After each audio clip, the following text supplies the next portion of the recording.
Bismillahirrahmanirrahim. Assalamualaikum warahmatullahi wabarakatuh. Perkenalkan, nama saya Poppy Lestari dari Tadris Bahasa Inggris kelas 1A. Di video kali ini yaitu guna untuk menuntaskan tugas dari Bapak Rio Marco selaku dosen pengampu mata kuliah Ilmu Tauhid.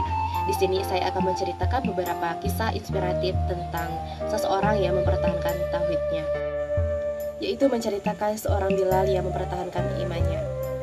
Bilal lahir pada 580 Masehi di Mekah dari keturunan budak keturunan Afrika. Ketika dewasa, suatu hari dia diam-diam pergi dari pekerjaannya untuk menghadiri majelis Rasulullah Shallallahu Alaihi Wasallam. Di sana ia pun mengucapkan, Bilal lahir pada 580 Masehi di Mekah dari keluarga budak keturunan Afrika. Ketika dewasa, suatu hari dia diam-diam pergi dari pekerjaannya untuk menghadiri majelis Rasulullah Shallallahu Alaihi Wasallam. Di sana ia pun mengucap 2 kalimat syahadat. Dan waktu itu umat Islam masih merupakan minoritas yang rentan di Mekah. Majikan Bilal amat marah ketika beliau mengetahui kepergian budaknya. Lebih Mekah lagi begitu mencurigai keislaman sosok keturunan Afrika itu.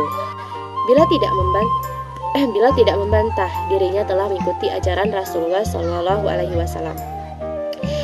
Bilal pun digiringi ke tempat padang pasir untuk disiksa.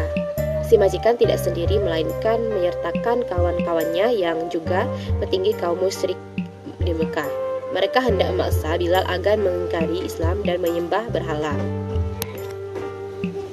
Badannya dibentakkan di atas pasir yang panas. Matahari menyengat amat terik. Sebuah batu besar mendidih di tubuhnya. Semua kaki dan tangannya diikat dan ditambahkan pada 4 tonggak. Orang-orang musyrik terus meneriakinya agar meninggalkan iman dan Islam. Beberapa agojo juga mencabut kepala dan bagian tubuh Bilal yang tidak tertindih batu besar. Namun Bilal tetap tabah menjalani penyiksaan itu. Dari mulutnya hanya terucap kata-kata yang terus diulanginya, itu Ahad, Ahad, Allah Maha Esa, satu-satunya yang pantas disembah, bukan berhala. Ketenangan Bilal justru menyurutkan keberanian orang-orang yang musyrik itu. Mereka merayu Bilal dengan iming-iming harta dan kebebasan apabila Bilal ingin meninggalkan iman dan Islam tersebut. Sampai kabar tentang siksaan yang dialami oleh bin Abi Ra'ab kepada Rasulullah Shallallahu Alaihi Wasallam dan para sahabat pada saat itu, Abu Bakar As-Siddiq langsung mendatangi tempat penyiksaan. Benar saja batu besar masih mendidih di tubuh Bilal. Luka-luka meliputi tubuhnya yang semakin lemah dan tak berdaya. Segera Abu Bakar mendatangi majikan Bilal dengan niat untuk membeli kebebasan budak tersebut.